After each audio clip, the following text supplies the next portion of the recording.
Баршаңызға қайырлы күн. Бүгін біз сіздермен 3 ингредиенттен тұратын өте оңай және өте дәмді пирог жасайтын боламыз.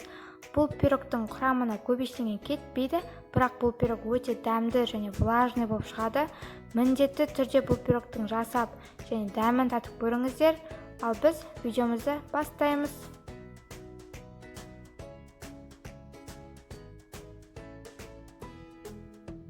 Ең алдымен таза ыдысымызға жұмыртқамызды жарып аламыз. Жұмыртқа міндетті түрде бөлме температурасында болу қажет. Сол үшін тоңазытқыштан 1-2 сағат бұрын ертерек шығарып қойыңыздар.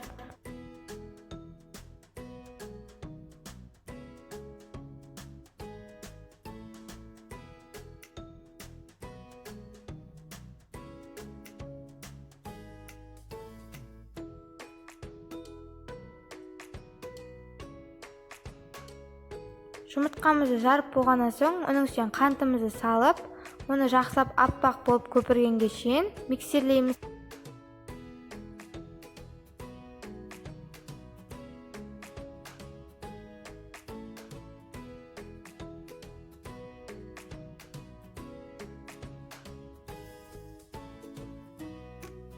Жұмыртқамыз аппақ болып көпірді. Енді оның үстіне сұйық майымызды қойып, оны жақсылап 30 секундтай миксерлеп жібереміз.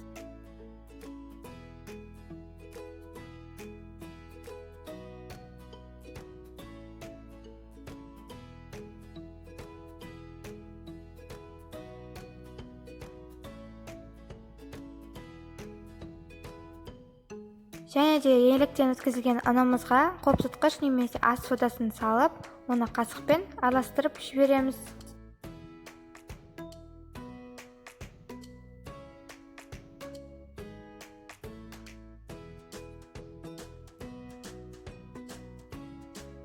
Енді ұнымызды жұмыртқалы массамызға 2-3 бөліктен бөліп, оны лопаткамен араластырамыз. Лопатка болмаса, қасықпен араластырсаңыздар да болады.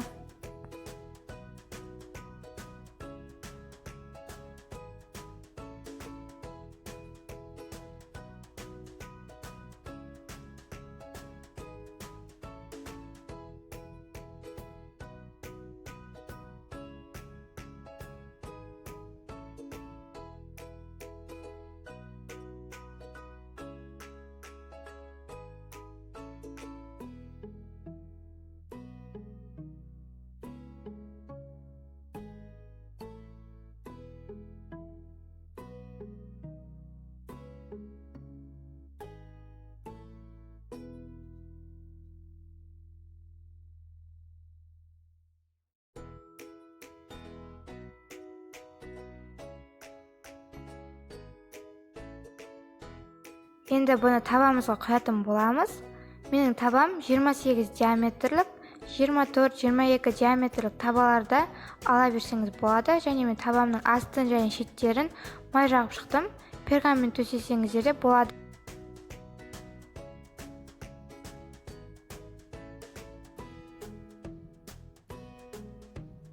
«180 градуста 30-35 минут пісіріп аламыз». Біз енді пропитка дайындайтын боламыз. Ол үшін қантымызды және какао суды араластырып, орташа отқа қоямыз.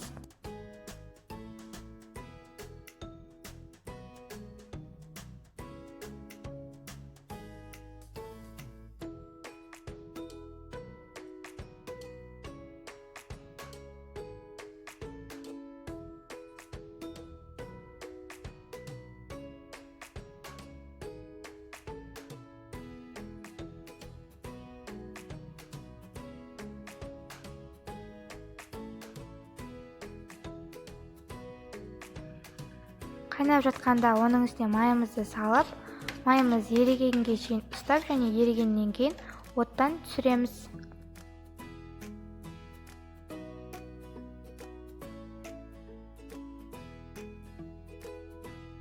Міне біздің пирогымыз пісті.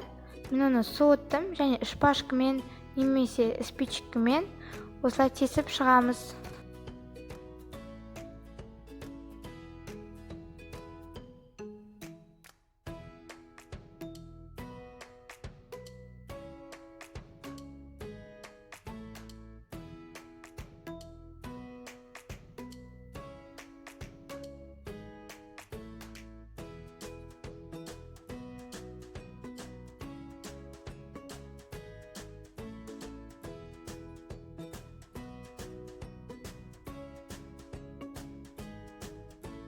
және оның үстіне пропиткамызды құямыз.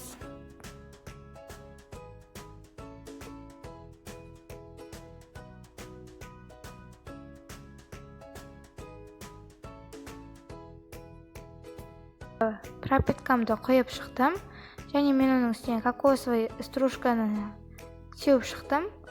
Сеппесеңіздер де болады, өз қалауларыңыз бойынша.